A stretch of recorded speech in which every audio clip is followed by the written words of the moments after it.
All right, have and have not fans. I just wanted to say thank you first of all for giving my latest video a lot of support. I really appreciate that. It was the video I did recently with the teaser trailer breakdown about new episodes coming out June 20th.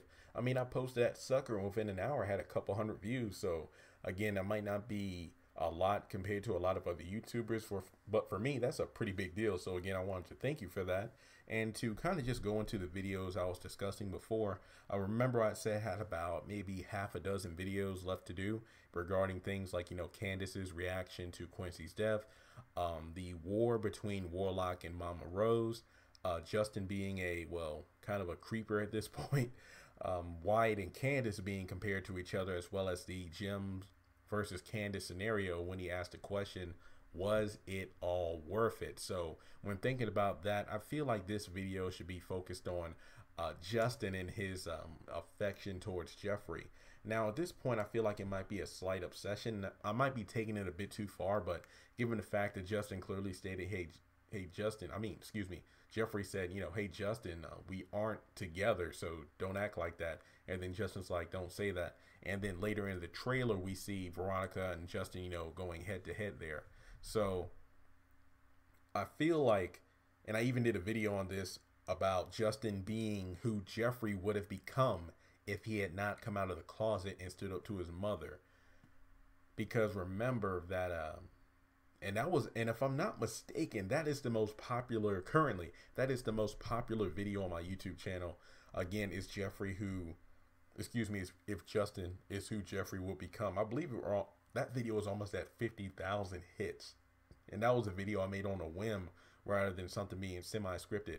But really it comes down to the fact that Pearl is Justin's mother, who is like a Southern belle type, who really doesn't seem to, she seems to be stuck in the ways of let's say like the plantation / gone with the wind era kind of typical white woman. We have somebody who really has a nosy disposition, looking out of her window. Heck, if I believe, yeah, she even has like video footage of who comes and goes around her general area.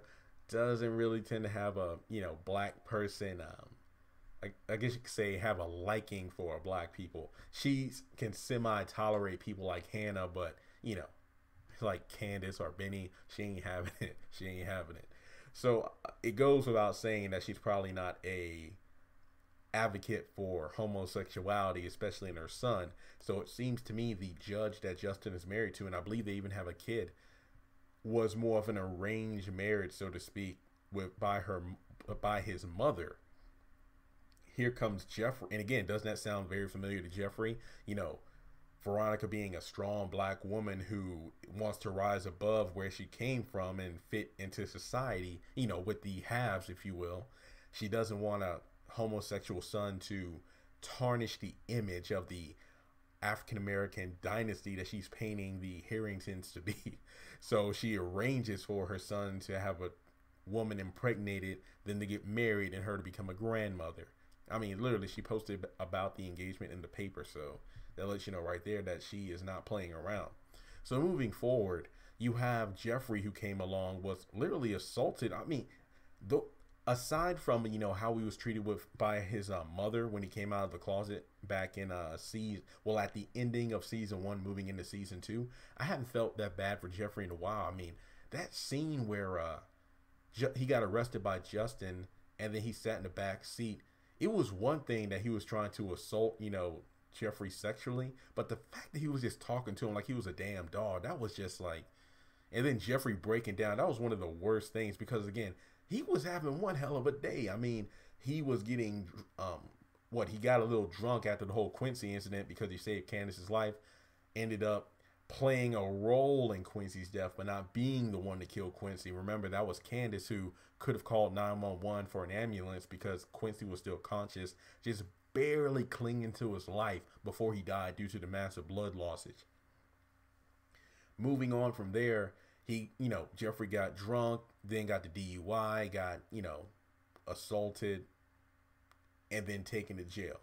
So we see that many times after that, Justin and Jeffrey interact with each other, and the scene where Jeffrey pretty much pinned him to the ground for a wrestling move, and then Justin pulls out a gun, and he really can't stand, being one up like that, because Jeffrey to Justin is what Candace was to Jeffrey. When you think about it, he was the key to unlocking the closet that Justin was trying to hold, open. I mean, shut with like a double lock, and even when the lock was, unlocked, so to speak, he just tried to hold the knob so it wouldn't be opened up.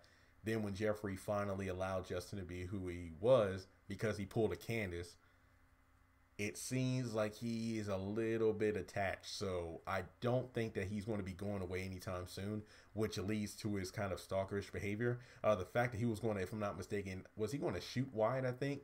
And then Jeffrey got grazed by the bullet or something like that. So that was pretty bad.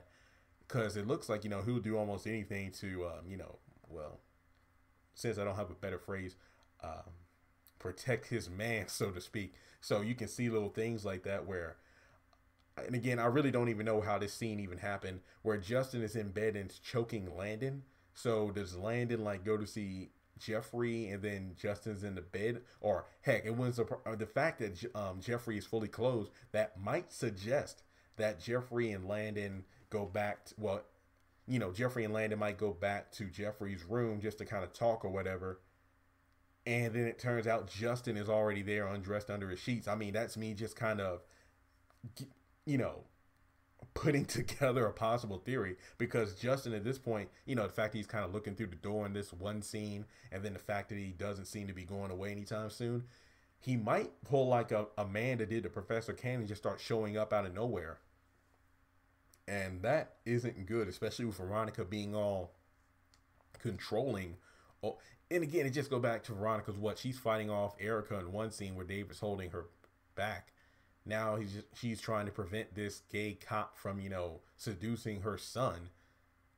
And wow, it's just crazy where the story is going. So I imagine the fact that Jeffrey's fully clothed, maybe Landon and him walk to his room, and then Justin is already there under the sheets. But, how Landon gets on the bed to get choked is another story. I don't know.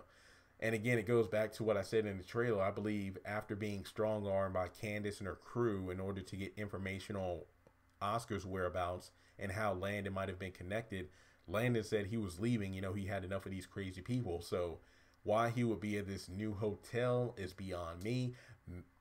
Maggie Day's funeral, if I'm not mistaken, was in D.C., so I don't see a reason for him to be back in town. So, I mean, hey, it's one of those things where we'll just have to wait, watch a few episodes and see where it goes. So, with that being said, I mean, do you think Justin is going to turn a bit, cuckoo? Because I feel like Jeffrey has allowed Justin to be who he truly is, and now that he's semi out of the closet, because again, Landon told Jeffrey back in season 2, like he helped work at like a rehab clinic and whatnot, just for, well, maybe not rehab so much as homosexual individuals who have been abandoned by their families.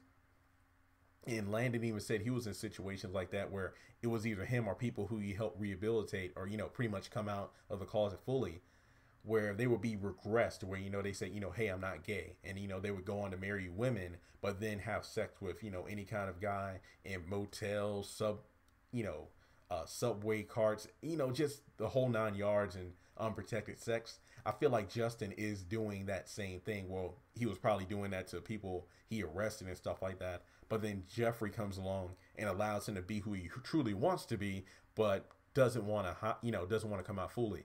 So he probably feels this strange attachment to Jeffrey, and he doesn't want that feeling, pretty much that adrenaline rush. He doesn't want that to go away. So I feel that may be the reason that Justin keeps sneaking around. So with that being said, I hope he doesn't come where Wyatt's in the hospital, because I really want Wyatt to get well, and I don't think that he'll show up there. I really hope he doesn't. So I want to bring this video to an end. Those are pretty much my thoughts on Justin becoming a little bit of a crazy creeper. Do you think his mother will approve if she finds out? Do you think Veronica's going to end up shutting him down? Because she doesn't back away from anyone, except for Catherine when she went into crazy mode. So let me know your thoughts in the comment section below. If anyone was to take down Justin, who would you want it to be? Personally, I would want it to be Jeffrey, just because of how shitty Justin was treating him in the back of that cop car. Honestly, I don't know if he should pull a Quincy where, he ended up stabbing him a bunch of times, but I just feel like Justin should, get his penance for that. I mean, he did help out with trying to cover up for Candace and Jeffrey, but at the same time, that was really inexcusable how he was treating Jeffrey like a dog. So again, I'm going to bring this video to a close. Let me know your thoughts in the comment section below. And again, I have more videos on the way.